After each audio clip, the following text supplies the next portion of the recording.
Rebonsoir, donc bienvenue pour la table ronde, qui est toujours rectangulaire malheureusement. Mais pour cette session, bah, vu que Philippe nous a parlé d'API, on s'est dit tiens, et que c'est un peu l'heure des API Hours, eh ben, on va en profiter pour faire un petit point sur les API. Donc autour de moi, bah, j'ai Philippe Bousquet qui va se représenter rapidement. Oui, bonjour.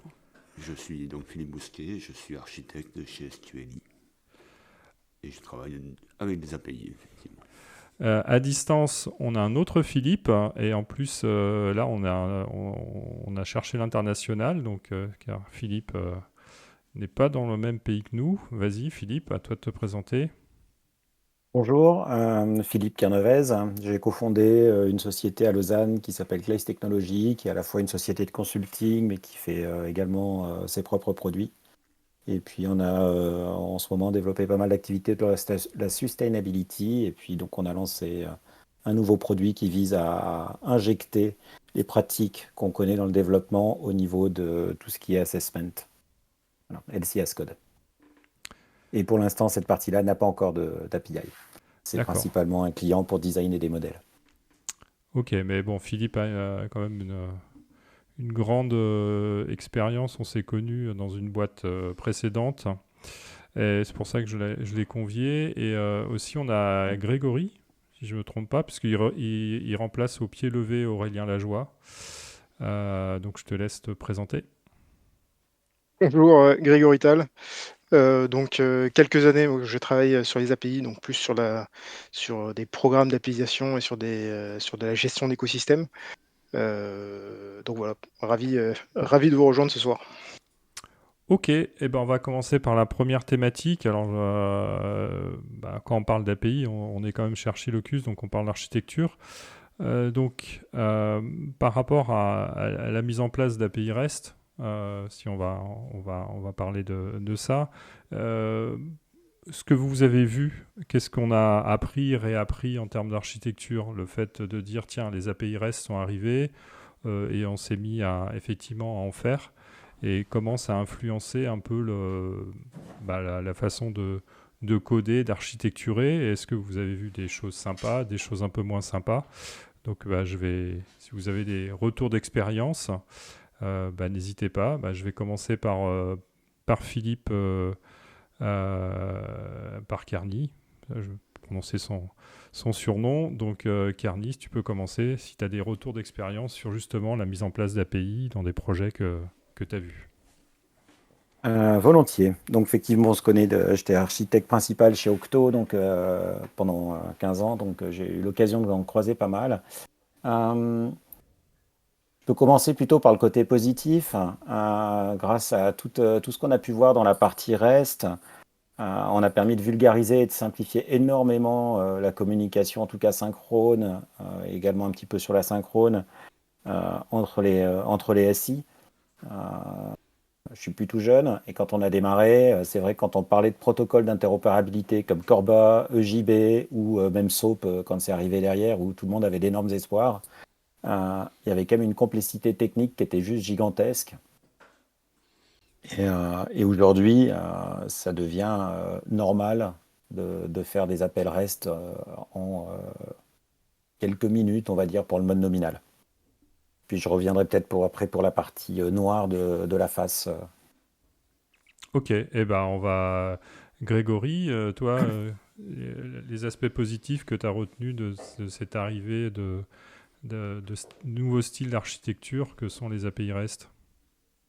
Alors je reprendrai la simplification, hein. C'est vrai que c'est un protocole où c'est orienté ressources par rapport à des choses fortement typées type SOAP. Ça a non seulement ouvert certaines possibilités en termes de workflow, du coup stimuler une forme d'innovation sur l'utilisation des ressources avec plus de liberté dans les usages et une simplicité et comment dire, je pense on a passé un cran en termes de standardisation. On a pu aussi accélérer les choses d'un point de vue écosystème et intégration. Donc ça, à mon sens, ça a été très très positif parce qu'un écosystème autour de REST s'est très vite développé. Et à mon sens, c'est ce qui a vraiment fait la différence. Et Philippe? Je rejoins mes deux comparses, parce qu'effectivement, moi j'ai travaillé avec des EJB à une certaine époque, et le gros inconvénient des EJB, c'est que, un, c'est lourd à mettre en œuvre, deux, c'est essentiellement pour discuter entre programmes Java, et aujourd'hui les API, un programme en Python peut appeler un backend en Java. Un Angular va appeler une API Java ou PHP, pourquoi pas, et donc ça permet effectivement d'avoir une pluralité de technologies sur des systèmes d'information totalement différents. Ok. Et sur les aspects plus négatifs, qu'est-ce que tu as vu, Philippe? Alors là, je parle du Philippe à Bordeaux. Alors, un aspect négatif, mais ça je l'ai vu dans toutes les nouvelles technologies qui arrivaient sur le marché. Je viens du monde de COBOL, moi, en 97, et en 2001, je suis arrivé sur Java, et on a perdu tout ce qui était normes. On avait de grosses normes en COBOL, on les a perdues en Java.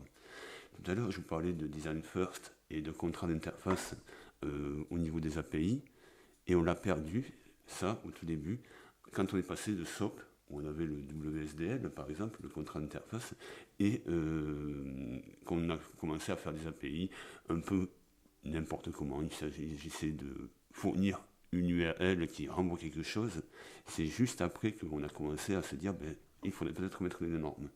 Et ça, c'est vrai que c'est un peu dommage à chaque fois qu'on a une nouvelle technologie qui arrive. On a l'impression de réinventer la roue chaque fois. C'est mon avis. Ouais, je partage. De toute façon, en termes depuis que je travaille dans l'informatique, autant dit le digital, on réinvente souvent la roue. Je me souviens d'avoir expliqué dans une banque à l'époque ce que c'était qu'une usine de développement Java à des gens qui faisaient effectivement du mainframe, et ils me disaient que eux, ils avaient ça tout intégré. Oui. Donc, Kearney, de ton côté, les aspects négatifs de la mise en œuvre de ces API? Ben, Le côté négatif, c'est toute la partie de mise en œuvre qui est liée à des architectures microservices. Et aujourd'hui, c'est un fantastique outil d'interopérabilité. C'est ce que citait Philippe à l'instant, en disant on peut faire discuter plein de technos différentes. C'était des promesses de Corba ou de SOAP qui n'ont jamais pu être atteintes. Et avec la partie REST, c'est possible. Le problème après que j'ai pu rencontrer, c'est toute la difficulté. On a vu tout à l'heure les démos, celle de Philippe par exemple, où en quelques minutes on fait un Hello World, en quelques heures, une journée, on implémente un service à peu près complet, et les gens ont tendance à prendre ça comme étant le coût de mise en place d'un microservice ou d'une API. Or ça, c'est complètement faux, c'est que la partie nominale, et toute la complexité vient après avec les écosystèmes qui sont autour. C'est comment je gère maintenant que j'ai deux systèmes qui vont commencer à discuter, comment est-ce que je vais gérer toutes mes erreurs, des mécanismes de compensation, de reprise sur erreur. Aujourd'hui, pour la plupart des gens, faire de l'API, ça signifie faire des appels REST synchrones. Est-ce que mon application, si je considère que je les ai découplés, est-ce que mon application est réellement capable de fonctionner si mon interlocuteur n'est pas là? Est-ce que j'ai mis en place des patterns de graceful degradation? Il y a toutes ces parties-là, en fait, qui sont complètement oubliées. Les gens l'introduisent parce que le coût nominal de mise en place d'une API REST est devenu relativement marginal, et ils oublient tout le reste. Et donc là, c'est juste un des aspects. Il y a toute la partie non-régression. Donc tout à l'heure, Philippe a fait sa présentation sur les contrats. Il y a aussi toute la partie test de contrat, en fait. Il en a présenté un petit peu ce qu'on peut faire avec Postman, mais il y a toute une autre famille de tests qui permettent de valider les contrats. Parce qu'en fait, toute la difficulté vient du fait que maintenant, dans un environnement d'homologation, quand on fait des API pour faire communiquer les microservices, un des intérêts, c'est de découpler les cycles de vie des applications. Et quand on parle de découpler les cycles de vie d'applications, ça veut dire que si moi, je suis en train d'être homologué, j'ai aucune garantie qu'au moment où je vais être déployé en production, je vais être confronté aux mêmes versions de mes interlocuteurs, que ce soit mes clients ou des serveurs sur lesquels je vais taper. Et du coup, s'il n'y a pas une énorme rigueur pour garantir les compatibilités ascendantes et descendantes des contrats, en fait, on peut se retrouver à avoir des breaking change qui vont partir en production et qu'on n'aura pas pu détecter auparavant. Et donc tout ça, ça demande énormément de pratiques d'ingénierie, d'architecture, et qui sont complètement sous-estimées au moment où on introduit simplement, je ne vais pas dire accidentellement, mais un peu vite, une API REST pour faire communiquer deux composants. Et Grégory, de ton côté, enfin, les aspects plus obscurs des API? Non, je suis je suis très en phase avec ce que vient d'en montrer Carney pour avoir travaillé sur des mises en place de choses type API First. C'est vrai que exposer un endpoint, ça peut être très très simple. Derrière, la gestion de l'écosystème, la gestion des changements, du versionning et la gestion de toute l'inertie que peut représenter un écosystème qui peut être en dépendance à des API, bah voilà, c'est une complexité qui est énorme, mais qui est lissée sur le cycle de vie d'un produit d'API et qui doit, dans la mesure du possible, être anticipée, à la fois au niveau du design de ces API. Donc, je parlais pas d'API first, de design first plutôt, où on a tout ce travail qu'on peut faire sur la mise en place d'une API pour un besoin métier, la validation auprès de clients, si on a une approche produit, pour garantir que ce web service, cette API, sera conforme à ce qu'on souhaite. Derrière, il faut déjà établir des règles et des normes pour s'assurer que la pérennité dans le temps de ces choses-là. Et du coup, on a parlé de tests de contrat. Ça fait partie de ces choses qui contrastent avec la simplicité apparente de l'exposition d'un endpoint parce que cette complexité est lissée dans le temps. Mhm. Alors, je vais rebondir un petit peu sur l'aspect des API parce que quand j'ai commencé à entendre parler pas mal d'API, c'était aussi il faut qu'on mette en œuvre des applis mobiles. Et donc, on a besoin d'API sur le back-end. En gros, les API, est-ce que c'est effectivement seulement une histoire de front? Bon, a priori, oui, pour les mobiles. Une histoire de back. Et puis ensuite, j'ai entendu, les API restent, mais il y a Google qui est arrivé avec gRPC. Enfin, donc on commençait à avoir de nouvelles choses qui arrivaient sur le marché. Donc un petit peu, en gros, si je dois faire une appli mobile, je vais forcément consommer des API REST, je vais forcément faire un back-end for front-end. C'est quoi vos retours d'expérience sur ça? Alors peut-être que vous n'en avez pas, hein, je ne veux pas vous piéger, mais est-ce que ça vous évoque effectivement des retours d'expérience sur ces aspects mettre à disposition pour un front mobile des API? Euh, Philippe? Oui, moi j'ai eu à le faire pour plusieurs types de clients, hein, que ce soit du mobile ou des navigateurs web. Effectivement, là tu as parlé d'un sujet qui s'appelle le back for front, et ça effectivement ça te permettait d'éviter une limitation qu'on avait sur mobile à l'époque, où on ne pouvait pas lancer plus de 5 requêtes, je crois, en parallèle. Et donc effectivement on ne faisait qu'un appel à un backend via une seule API et qui lui s'occupait de dispatcher sur les divers backends. Donc effectivement, cette notion de back for front, alors tu as parlé de gRPC, ça moi j'ai à peine commencé à regarder, donc je n'en parlerai pas. Mhm. Par contre, effectivement, il y a un autre sujet qui est arrivé, qui s'est appelé le GraphQL, Mhm. et pour moi ça peut convenir tout à fait à ces back for front. Puisqu'effectivement, on va pouvoir demander à une API, on ne va pas l'appeler REST, puisque GraphQL, c'est pas considéré comme un REST, de choisir plusieurs ressources qu'on va vouloir récupérer. Et pas forcément, je ne veux pas forcément tout récupérer, mais je vais récupérer qu'une partie. Voilà. Donc ça peut être intéressant de mêler du GraphQL pour du back for front, mais je suis plutôt quand même plutôt REST pour le back-end. Ok. Grégory? Est-ce que Oui, sur des points en fait. Alors peut-être plus largement par rapport à, par rapport à gRPC ou GraphQL, je dirais qu'une des forces de REST, c'est qu'il a été très, très largement utilisé, qu'on a beaucoup, d'outils, et tout un écosystème d'outils qui s'est développé autour de ça et je parlais du coup d'inertie d'un écosystème, donc je me dirais, si un protocole doit le remplacer, bah, bon, je ne sais pas si ça se fera un jour. Je vois un gros intérêt, moi, sur le fait que bah, le cloud se développe de plus en plus, qu'on a cette approche FinOps où on va chercher à optimiser des coûts. Là où je pense il y a des choses à faire, c'est sur tout le développement de la partie asynchrone qui peut permettre d'économiser des ressources en termes de consommation, d'API.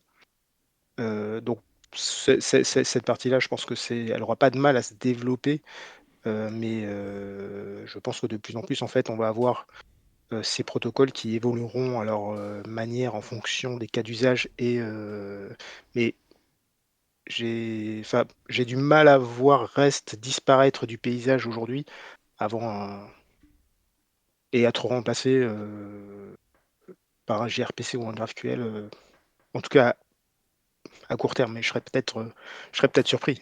Mhm. Et Carly, est-ce que tu as des choses à... Alors, la partie gRPC, j'ai subi des recommandations d'architecture sur un projet qui voulait justement passer sur du gRPC par défaut comme protocole de communication entre les différents tiers. Ça rejoint ce que disait Grégory. Le problème, c'est que le tooling, aujourd'hui, il n'est pas à la hauteur. On ne décode pas aussi facilement une requête REST avec un curl, un gRPC qu'avec un curl pour du REST. Et de mon expérience, sur tout ce qui est des API de haut niveau qu'on va faire autour d'applications de gestion, applications mobiles, c'est exceptionnel que ça soit le protocole qui soit la cause des problématiques de perf, de latence et de tout ce qu'on veut. C'est-à-dire que de loin, le premier facteur de dysfonctionnement, c'est les problématiques de design, c'est des problématiques de verbosité des API, de verbosité des appels, donc trop d'appels unitaires versus des appels un peu agrégés. Et du coup, gRPC n'est pas la réponse pour ça. Donc après, par contre, que c'est un intérêt pour des API qui soient massivement utilisées, donc que par exemple Google utilise ça dans ses propres backends compte tenu des volumes et de l'importance des latences sur les couches de bas niveau, ça fait sens. Aujourd'hui, pour des applications de plus haut niveau, c'est pas du tout ce que moi j'ai rencontré comme nécessité, comme besoin. Ok. La partie GraphQL, on est sur une difficulté, c'est que on est à l'opposé de ce qu'on précisait tout à l'heure, c'est-à-dire que le contrat est très flou avec GraphQL. C'est quand même comme si vous donniez la possibilité d'aller requêter la base de données. C'est quelque chose de très puissant, mais alors par contre, vous maîtrisez difficilement la quantité de données qui va être amenée. Alors, il y a moyen de le faire, hein. Après, c'est la complexité de mise en œuvre, de maîtriser la grammaire de requête. On maîtrise moins ce qui va être amené. Ça peut être un bon moyen de faire effondrer aussi son SI en fonction des requêtes qui vont être exécutées, qui vont peut-être être hyper consommatrices. Voilà. La partie back-end for front-end, ça a pas mal de sens. En fait, ça dépend vraiment du système qu'on veut connecter derrière. Si on considère qu'on a un SI qui expose un certain nombre d'applications qui, elles, vont avoir des API assez génériques, donc qui sont faites, je ne sais pas si je suis un référentiel d'utilisateur, je vais exposer les informations autour du référentiel d'utilisateur. Je vais essayer d'avoir une API qui va convenir aux différentes applications consommatrices de mon SI.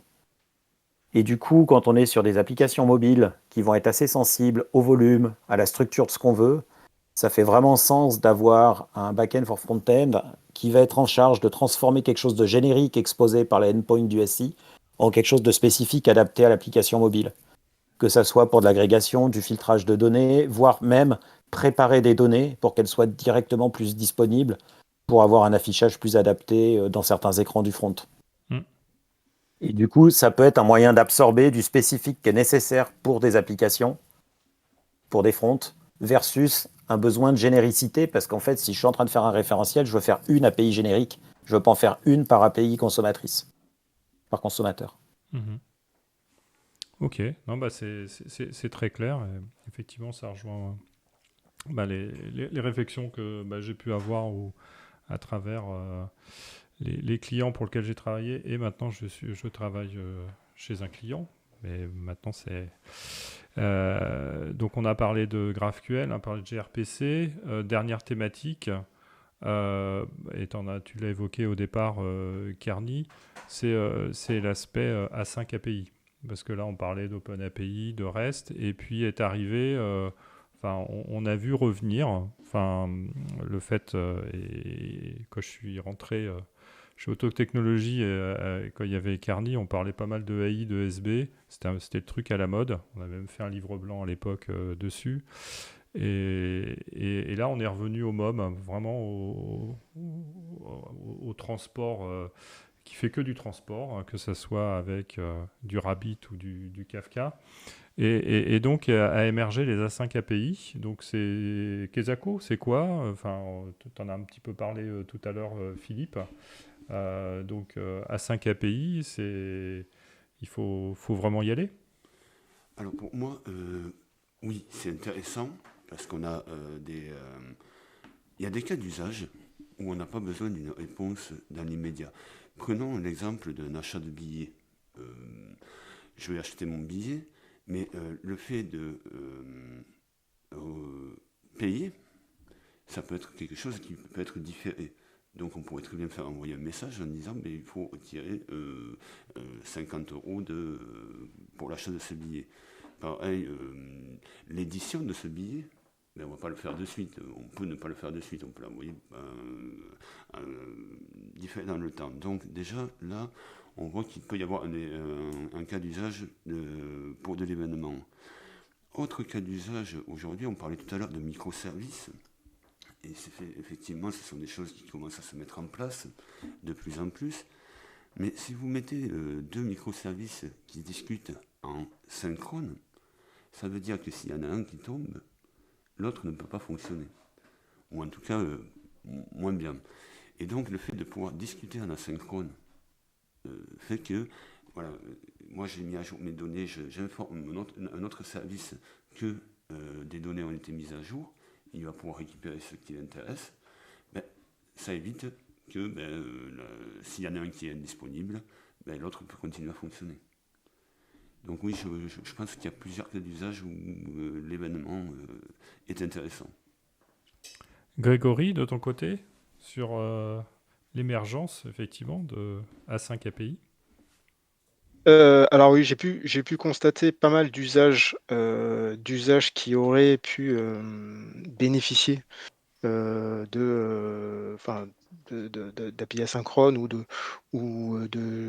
plutôt d'event driven, de là où des utilisateurs sont amenés régulièrement à, si je prenais des cas d'usage sur un contexte je sais pas, de gestion de commandes ou autre, où des utilisateurs vont être amenés à requêter des API en continu pour vérifier si ils ont des nouvelles commandes ou vérifier s'ils ont eu des mises à jour sur certaines informations qu'ils auraient besoin. Sur ce type d'usage qui est assez répandu, hein, qui existe dans pas mal de secteurs d'activité, on n'a pas encore, enfin, en tout cas, pas toujours, propose plutôt orienté événement qui permettrait de notifier des utilisateurs. Donc c'est plutôt sur ces cas d'usage-là que je vois un vrai intérêt. Donc je suis toujours sur des API plutôt externes à l'échelle d'écosystème, mais c'est vrai que ce sont des très gros volumes de données qui sont échangés dans ce contexte-là, qui pourraient être réduits grâce à l'usage de ce genre de choses. Donc je crois vraiment à ce genre de choses entre autres pour cet intérêt-là. Et pour le point qu'on a remonté sur l'isolation et la levée de certaines dépendances entre des services ou des applicatifs. Kearney, de ton côté? Alors, j'en ai beaucoup entendu parler, je ne l'ai jamais vu mais mise en œuvre, hein, la partie d'utiliser les contrats REST pour pouvoir normaliser les messages, donc toute la partie async API. Donc, à chaque fois, ce que j'ai vu, c'est des gens faire des messages sans contrat, en tout cas pas avec une norme bien spécifiée. ça mériterait d'être davantage utilisé par rapport à beaucoup d'API. Ça serait quand même important de rappeler que les API, c'est pas que il y a d'autres protocoles capables de faire interagir tout ça. Euh, et donc, si en même temps, Ça coupe. pour les écritures, ouais, ça coupe toujours. Ouais. Attends. Un petit tour côté régie. C'est pas toi? C'est de ton côté, Carny. Ouais, peut-être.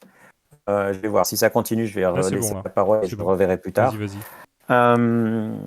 Euh, il y a beaucoup d'endroits où ça simplifierait la chose. Comme je disais tout à l'heure, il y a des patterns capables de faire en sorte de découpler des choses. Ça suppose de les mettre en œuvre, comme Graceful Degradation. Qu'est-ce que je fais si je veux faire un appel et que le service en face n'est pas là?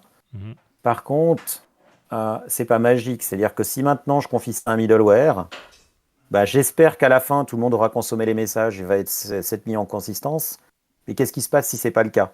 Qu'est-ce qui se passe si un des messages qui devait être consommé, finalement, ne peut pas être traité correctement? J'en sais rien, j'ai envoyé un message de réservation de quelque chose, la ressource que je voulais réserver n'est plus disponible. Bah, ça va être traité peut-être quelques minutes après. Il va falloir avoir des processus de récupération pour remettre le système en cohérence, puisqu'il y a une partie du traitement qui n'a pas pu être réalisée comme on le voulait. Donc tout ça, c'est des choses qui ont un coût de mise en œuvre, ce que je disais au début. Ça fait vraiment sens quand on est en train de faire de l'interopérabilité entre des partenaires, entre des SI, entre des systèmes qui sont vraiment disjoints. Il faut vraiment être vigilant au moment où on les introduit, parce que on va retrouver tout ce problème de consistance de mon traitement. Comment est modélisé l'ensemble du processus que je veux faire, qui maintenant est distribué. Et distribuer des choses, c'est introduire de la complexité. Il y a plein d'avantages, mais ça introduit de la complexité. Et du coup, on va parler de différents patterns, que ce soit des chorégraphies avec des sagas, la partie orchestrator. Et là, on va retomber dans les patterns, les anti-patterns aussi qu'on voyait à la période de l'EAI. Est-ce que j'ai quelque chose, un traitement qui est complètement distribué, il n'y a personne qui a une vision globale du process? Ou est-ce qu'au contraire, je mets une équipe centralisée qui va s'occuper de faire l'orchestration et qui va devenir notre nouveau bottleneck en termes organisationnels dans le SI? Et du coup, voilà, faut être vigilant sur cette partie-là, quoi. Savoir pourquoi on introduit des API, qu'elles soient synchrones ou asynchrones. Tout à fait. Là, tu citais l'aspect effectivement EAI où on avait des équipes qui géraient des règles métiers. Bah, moi, ce que j'ai bien aimé quand on est revenu sur du Rabbit et du Kafka, bah, c'est que justement, il n'y avait pas de gestion. On s'occupait juste du transport. Par contre, derrière, comme tu le dis, la complexité, après, elle est au-dessus. C'est-à-dire que quand j'ai un process complètement avec des microservices distribués, alors on pourra refaire des tables rondes autour de quelle est la bonne taille d'un microservice, hein, puisque c'est toujours la vraie question, sachant que il y avait une réponse là. C'est le microservice, c'est-à-dire c'est pas trop petit, pas trop gros. Donc ça pourra alimenter d'autres débats. Donc sur les API, est-ce que vous avez des choses à rajouter? Est-ce que vous pensez qu'on a fait le tour? Je pense qu'on a été assez efficace et en tout cas moi c'était très clair.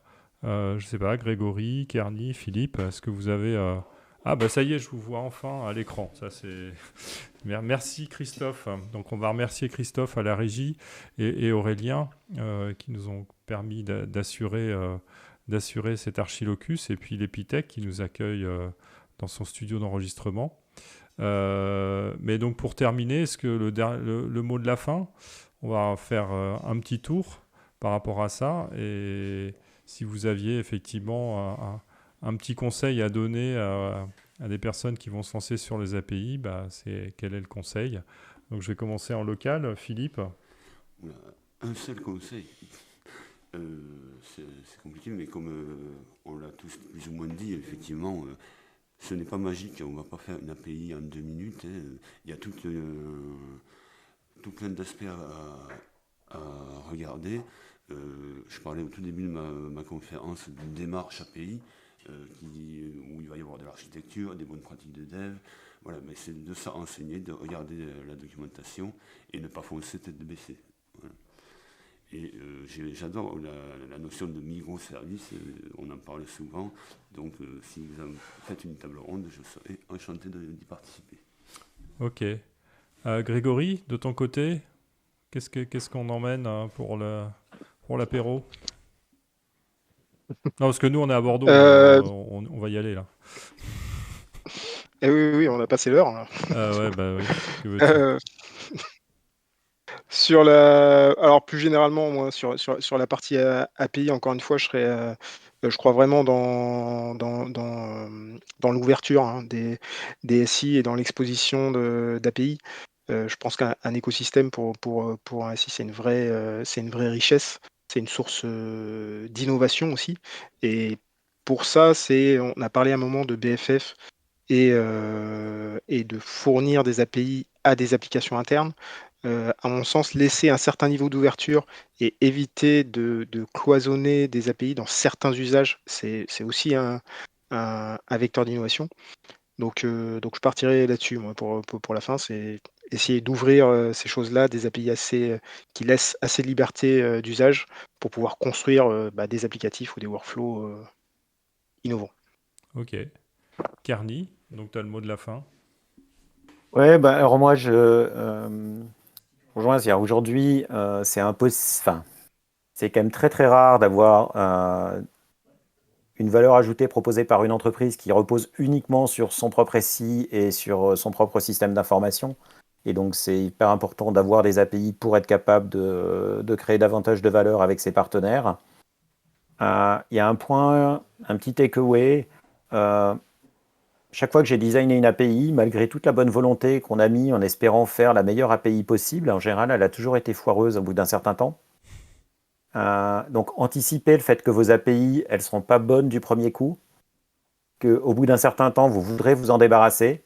Et du coup, il y a un certain nombre de pratiques autour du fait d'avoir des API, des nouvelles API qui sont en bêta, qui va vous autoriser à péter ce type d'API, d'avoir certainement certains partenaires qui vont s'appuyer dessus et d'avoir un cycle de vie qui va vous permettre d'organiser davantage de changements par rapport à des API sur lesquels vous allez être obligé de vous engager dans la durée. Et puis aussi de gérer la partie deprecated des API, c'est-à-dire quand même d'être capable au bout d'un certain temps de s'en débarrasser. Il y en a, c'est pas trop compliqué de les maintenir. Il y en a d'autres, c'est beaucoup plus compliqué, quoi. Quand vous avez complètement changé votre modèle sous-jacent, Mm. conserver une API qui est immuable, c'est compliqué. Donc pensez à organiser ça, que ce soit par des métadonnées dans les contrats, mais il y a un certain nombre de pratiques à avoir dessus. Et puis, je vais pousser sur le channel une petite vidéo d'une présentation qui date de 2018-17, je ne sais plus, sur les Majestic Modular Monolith, qui est une très bonne illustration sur quelques variantes plutôt que faire de l'API quand on veut juste faire de la modularité au sein d'ASI. Ok, bah merci beaucoup, hein. Effectivement, je rappelle, il y a le Slack d'Archilocus. C'est notre espace de partage. Alors, il n'y a pas d'historisation. Et puis, bon, on peut effectivement partager de façon instantanée. Ah oui, effectivement, on va faire gagner une place pour BDX.io, puisque les organisateurs de BDX.io, comme l'année dernière, nous offrent une place et on va la faire gagner sur le... Donc, n'hésitez pas à vous inscrire. Vous pourriez gagner une place pour BDX.io le 11 novembre. Je crois, c'est ça, non? C'est le 10, le 11 c'est férié. Le 10 novembre, où vous verrez, vous reverrez la présentation de Marc. Et sinon, le prochain Archilocus, ça va être en physique et à distance, à Bordeaux, sur l'autre rive, chez ControlUp. Et il y aura un apéro. Donc, pour ceux qui ne seront pas loin, n'hésitez pas à venir nous rejoindre. C'est avec toujours grand plaisir qu'on se voit en présentiel. Et je vous souhaite une bonne soirée et puis au prochain Archilocus. Au revoir. Au revoir. Au revoir à tous. Merci. Merci.